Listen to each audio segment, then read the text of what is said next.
Hi, today we're going to do a quick walkthrough of the Samsung M80B UHD Smart Monitor. This is part of the Best Buy Tech Insider Network review program. And just give you a quick overview of some of the basic features and functionality, kind of show you how it works in real life. Nothing too fancy here. So it's a 32-inch 4K device, monitor, TV, all-in-one desktop, whatever you want to call it. Lots of information, of course, on the Best Buy website as well as the Samsung website. But let's get right into a couple features.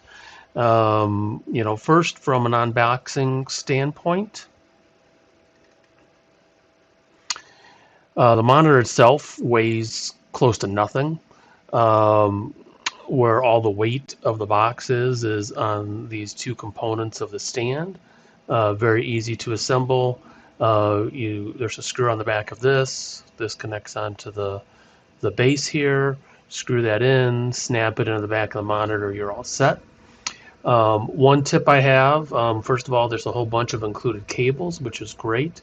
I would suggest that you connect those cables before you snap the monitor back onto the stand, because once you do that, it's very hard to get to the cables. There's also a built-in camera. I'll show you some examples of that. A little adapter for the camera. There's a standard remote control, pretty much like what you'd expect from a typical streaming device. Nice long cable and a super ginormous power brick. One thing I wanted to show was a close-up of the back. There's not a lot of ports here, which is a good thing or a bad thing, depending upon whether you're into minimalistic monitors without a whole bunch of wires on them. So one thing I want to clear up, a lot of websites and review sites are listing this port on the left here as a USB mini. It's not. It is a micro HDMI, so that's a special form factor to allow you to hook up to an HDMI cable. And again, they've got the adapter cable built in here, so one end is micro HDMI, the other end is standard HDMI. I didn't know that, of course. I went and bought one, even though I didn't need it.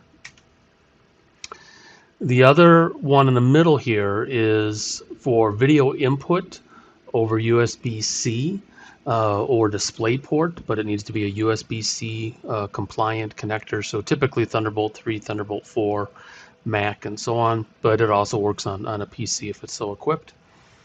And then this is USB-C only, right? So you could hook up a USB-C keyboard or mouse or something to that. And then of course the power button and menu toggle in case you're not using the remote. So that's the back. What it basically means is that you're limited to 2 video import sources other than what you can get to over Wi-Fi. And again, there is no Ethernet port, so your choices are Wi-Fi or Wi-Fi. Setup is pretty standard. You go through like you're setting up any TV, a bunch of questions, streaming stick, whatever, what are your passwords, and so on. One pretty neat thing I'll show you in a second is that you can remote control another PC using Windows PC client. It also has a side-by-side picture capability. There's some limitations here, but I'll get to that in a minute. So you can have one source, for example, being your PC, either remotely connected in this case, or via one of the imports, HDMI or USB-C. And then one of their streaming apps. Interestingly enough, if you hook this up to your computer system, you can also access the built-in camera. So it's got a good 1080p camera. When you are connecting it via your computer, first you have to go and find the special driver on Samsung site and download that and reinstall it and reboot your computer and all that normal stuff. But then it will show up as an available monitor or a camera, I'm sorry, for you to use for Teams meeting or whatever other meeting you might have. But notice by default it goes out into this wide angle view, so you can manually zoom it but as near as I can tell, the AI zoom that follows you around and crops your face, that's available on the monitor, does not follow through when you connect it onto your PC. A little bit about the make your own view. Again, you can define the sizes of the boxes, big or little, same size, whatever. And then you have your choice of these and only these as input sources. So this was a little bit frustrating for me, but typically you might have a big screen for your PC and a little screen for TV, whatever video you're watching, but the only video sources you have is the Samsung TV Plus, which is fine, or YouTube. In my case, I have all my media stored locally on my NAS, and so I have no way to access that through these two inputs. You could also have a camera, you can have your phone, or the internet. As a TV, it's a nice crisp 32 inch TV, 4K signal, everything looks great. It also has built-in apps, so as you might imagine with a smart Samsung SmartThings TV, you can use this to control all of your smart devices that are connected into the SmartThings ecosystem. And also a pretty cool feature is it has Alexa built in and Bixby built in. I don't use Bixby, but on Alexa, I'm able to do everything I can as if there was an Echo device sitting here, so I can turn things on, turn things off, listen to music, and so on. But let me switch over to zoom in on the actual device itself, and I'll show you a couple things on the device itself.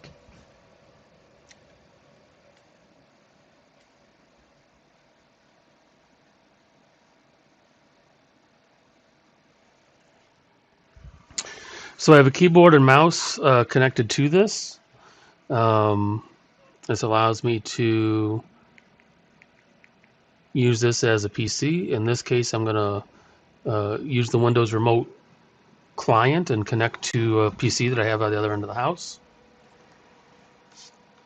And again, I can run in this mode, like any other Windows Remote PC.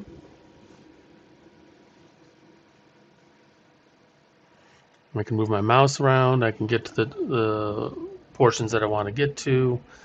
I don't have any whole lot of fancy apps here. It's my media server technically, but yeah. So remote PC with full mouse keyboard support for pass-through, which I think is pretty awesome. Using my remote, I can go back, exit out of here. The other thing that you can do is use this as kind of a remote workspace. So you see the icon here for Microsoft 365. If you have a subscription to that, then you're able to log into that.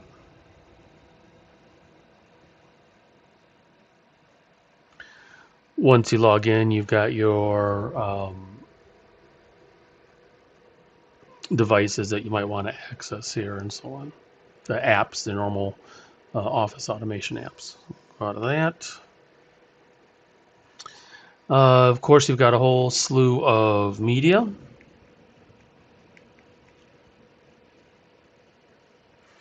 So anything you might want to access here, you can do. Again, it's got the built-in streaming apps, as well as all the typical apps you'd expect to see on a smart TV, Netflix, Hulu, and that type of stuff. So, that's the long and the short of it. I wanted to give you a quick hands-on demonstration. Of course, there's a lot more feature functionality that you can sink your teeth into. It works really well as a smart streaming TV with PC capability. It works well as a monitor.